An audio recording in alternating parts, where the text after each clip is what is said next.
Maraming salamat po, Mr. Chair. Dahilan sa Tagalog po ang inyong opening remarks. Hayaan po niyo ko na mag-English naman. Sapagkat mayroong isang abogado dito, ininsulto ang isang member ng Quadcom na hindi raw marunong mag-English.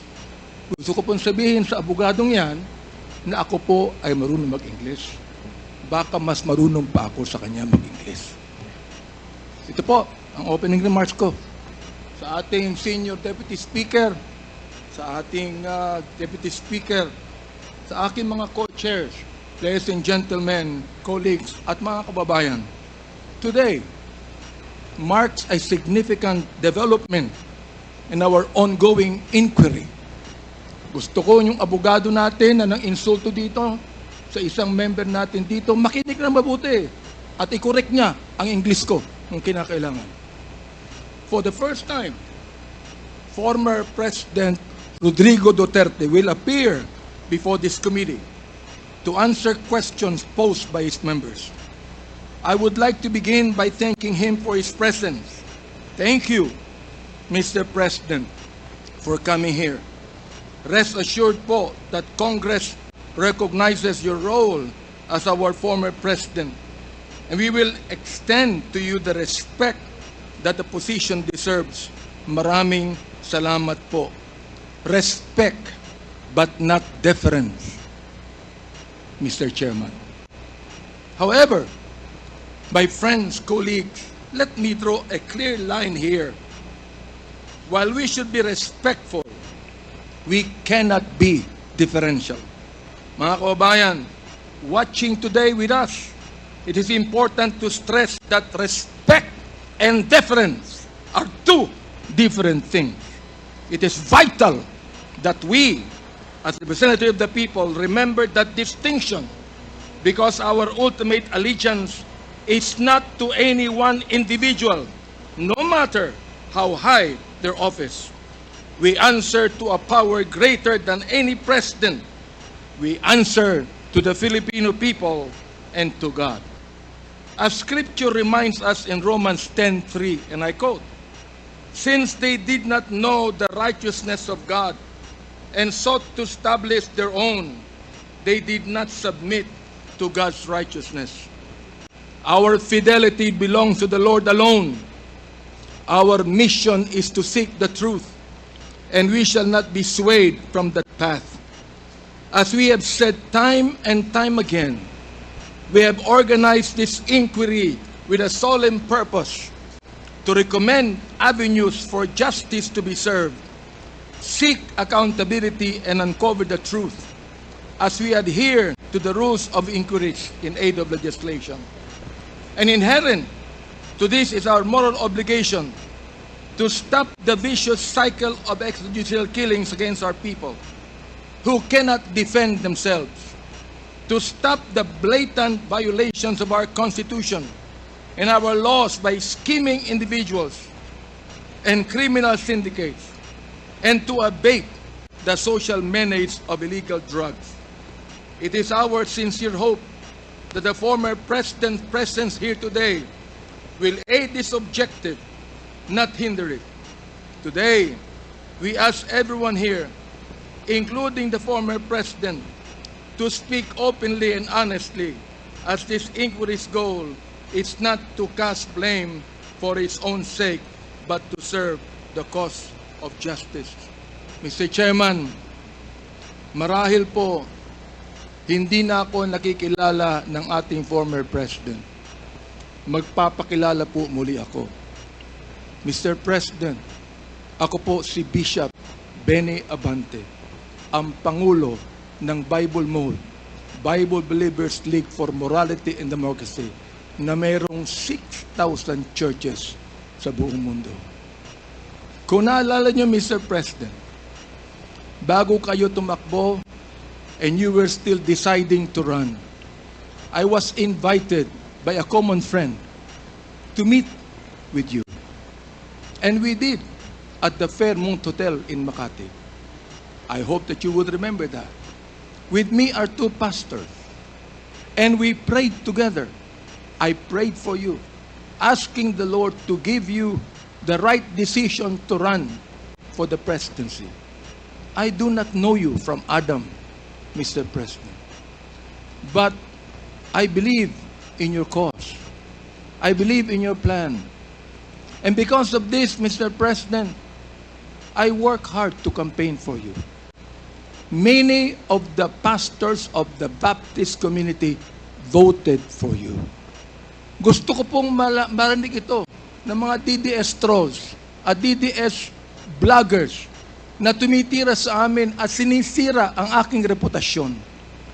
Gusto kong sabihin sa kanila, ilang boto ba ang ibinigay nyo kay former President? Ako po, Mr. President, libo-libong boto ang binigay namin sa inyo. Nagpasalamat ba kayo sa akin? Hindi. Nilapitan niyo po ba ako? Hindi. Mabuti pa, Senator Bongo, Mr. President, nagpunta sa aking simbahan at nagpasalamat sapagkat sinuportahan namin kayo at siya, Mr. President. Now, gusto kong sabihin po dito sa Quadcom na ito, ako ba'y lumapit sa inyo para humingi ng pabor? Hindi po. Ako ba'y lumapit sa inyo para magrekomenda ng justice, magrekomenda ng general, magrekomenda ng cabinet secretary? Hindi po. Hindi ako nagpunta ng Malacanang nung kayo nanunungkulan sa loob ng 6 na taon. Isang beses lang. Ako po ay nagsabi kay Senator Bongo, kung maaari na makapag-usap po tayo. Pumayag po siya. At nag-usap po tayo, if you would remember that, Mr. President. Nag-usap tayo confidentially. Ano pong ginawa ko? Binuksan ko po ang Biblia. Ipinakita ko sa inyo na walang ibang tagapagligtas kundi ang Panginoong Kristo. Ipinakita ko sa inyo ang maaaring magbago ng buhay natin, walang iba kundi ang ating Panginoon. Sinabi ko sa inyo ang nakalagay sa John 3:16, "For God so loved the world, that He gave His only begotten Son, that whosoever believeth in Him should not perish, but have everlasting life." Binantayan ko ang inyong panunungkulan. Nakita ko na maganda ang plano nyo. Nakita ko po, Mr. Chair, na ayaw ng Pangulo na itong bansang Pilipinas mahulog sa kamay ng mga drug lords at drug traffickers. Maraming salamat po sa inyo. Nagsimula kayo ng war on drugs. Kami mga kapastoran, believe po sa inyo, sa inyong ginawa. Sabi nyo, 6 months lang, kaya nyong tapusin ang war on drugs na ito. Inabot po kayo ng 6 na taon. Hanggang ngayon, meron po tayong war on drugs. Hindi po namin nakalain, Mr. President, na sa war on drugs na yan, mamamatay ang more than 30,000, Mr. President. Hindi ko akalain na more than 7,000 na mga drug pushers ang mamamatay sa kamay ng mga kapulisan at sa kamay ng mga riding in tandem. At sinabi po ng ating ibang kapulisan, at gusto kong sabihin, hindi po lahat ng kapulisan, sapagkat ang karamihan po ng ating kapulisan, mga mabuting tao, at nais protektahan ang bansang ito. Pero, ang ilang mga pulis pumatay po. At dito nag-testify ang ilan na merong reward system na inyong itinanggi nung kayo ay nag-testify under oath doon sa Senado.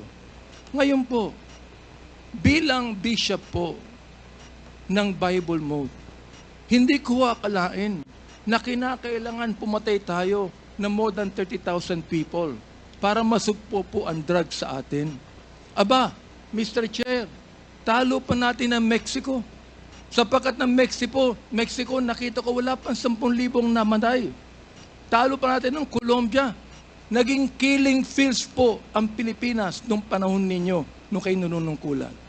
Naniniwala po kami na dapat hindi manatili ang drugs dito sa ating lipunan. Subalit, hindi po ako naniniwala na dapat tayong pumatay ng more than 30,000 people. Dahilan dito, pinatay si Kian Alejandro. Ano ang kasalanan niya? Pinatay ang isang 3-year-old na bata na nahagip ng stray bullet dahilan pumatay sa isang drug pusher. Pinatay ang 9-year-old na bata doon sa Caloocan, Mr. President, Mr. Chair, ang kanyang bala ay nandun pa sa kanyang katawan nung siya'y nilibing. Subalit anong sabi ng funeral service? Siya po'y namatay dahil sa pneumonia. Pinatay po ang isang driver ng tricycle driver sapagkat sinakay niya ang isang drug pusher. Yung drug pusher pinatay, pero yung driver ng tricycle pinatay din, Mr. President. Hindi niyo po alam to. Hindi niyo po alam to. Ngayon, meron pong isa dahil sa tokhang kumatok sa isang pintuan, hinanap ang isang taong nangangalampilo na isang drug pusher. Hindi nakita, pinatay, yung pinagtanungan, yung pilo, buhay pa, Mr. President, Mr. Chair, at naglalako pa, palagay ko, ng drugs ngayon. Hindi ko po maintindihan to. Hindi ko po maunawaan kung bakit ganon. Samantalang sinuportahan kayo ng maraming pastor ng Baptist community. Ang ilang mga kapastoran po nandito at ilang mga pastor namin nanonood ngayon at pinapakinggan ang aking tinig, Mr. Chair. Ako po ay binabas araw-araw ng mga bashers ng DDS troll, ng DDS bloggers. Minumura itong taong ito. Sinisira ang aking reputasyon. Minumura po ako ng katulad ng inyong pagmumura, Mr. President. Hindi ko akalain kung bakit gagawin nila yan. Ang tanong ko, ilang boto ba ang ibinigay ng mga DDS vloggers sa inyo? Gusto kong sabihin sa inyo, I can testify on this, na libu-libong boto ang nakuha nyo sa Baptist community at hindi ako humiling ng anumang pabor sa inyo, Mr. President. In fact, kung naalala nyo, Mr. President, sinabi ko kay Senator Bongo na nais kitang imbitahan. Inimbitahan ko kayo. Nagpunta ho kayo, Mr. President. Doon po sa SMX, nakita nyo ang 7,000 na mga Baptist leaders na nakinig po sa inyo. Sa inyong speech, Mr. President. Oo. Doon po sa speech ninyo, sa harapan po ng mga bishop at ng mga pastor, nagmumura kayo. Pinagbigyan po namin kayo. Kahit na hindi maganda sa amin makarinig ng mura, pinagbigyan po namin kayo dahil kayo ang Pangulo at dapat namin kayong irespeto, Mr. President. Andito ho ako, nakaupo sa harapan nyo. Nagpapasalamat sa pagkakataong ito na masabi ko ng buong katapatan sa inyo ang ginawa ng more than 6,000 na mga kapastoran ng Bible Mode para sa inyong eleksyon bilang Pangulo ng Pilipinas. Nung akin pong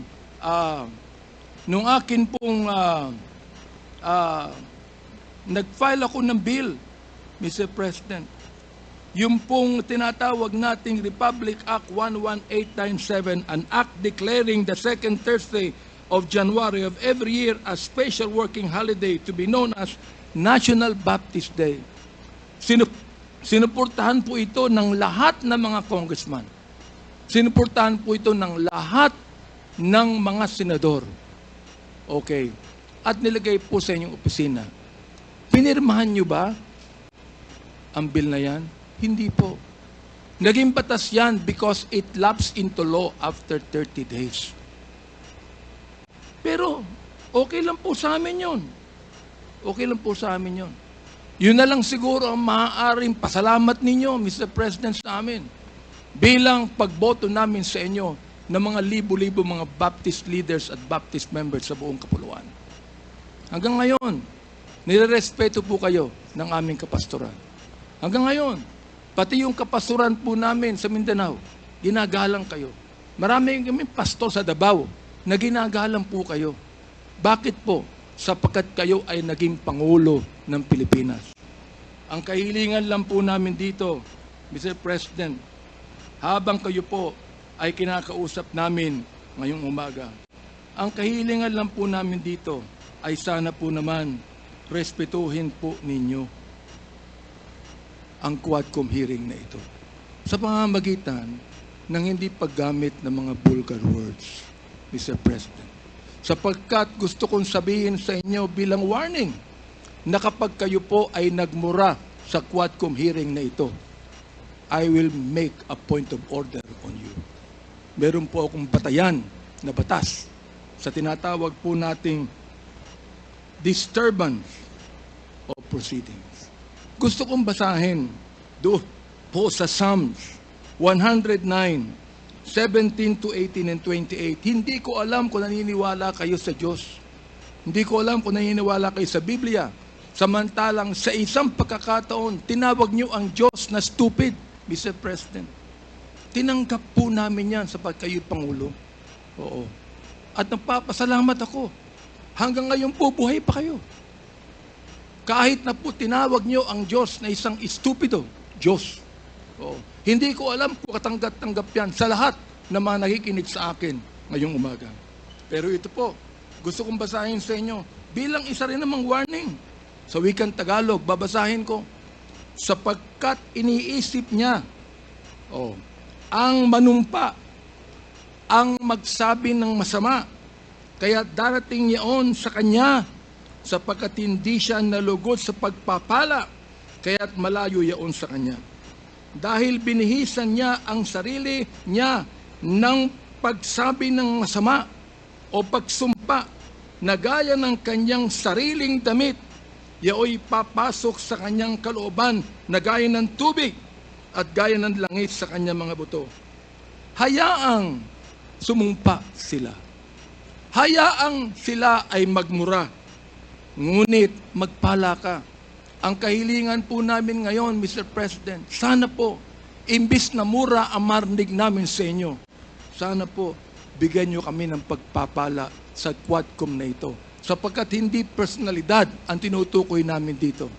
Ang tinutukoy po natin ito, issue na kinakailangan po natin tuldukan sapagkat ito po'y kailangan ng ating bayan. Kapag sila'y bumangon, sila'y mapapahiya, ngunit ang iyong lingkod ay magagalak. Yan po ang sinabi sa Salmo, Mr. Chair, Mr. President. Salamat po sapagkat hinayaan niyo ako na magsabi sa inyo ng buong katapatan na walang halong anumang pagkukunwari, Mr. President. Ginagalang ko pa rin po kayo. Hindi po dahilan ay kayo, kundi dahilan sa minsan naging Pangulo kayo ng Pilipinas. Kaya nga po ang aking opening remarks is what? Respect, not deference. We are not here to give you obeisance. We are not here to give you obedience. We are not here to submit to you. We are here as equal members of this House, Mr. President, Mr. Former President. You are now a private citizen. And I hope and pray that you would give us equal respect as we give you equal respect today.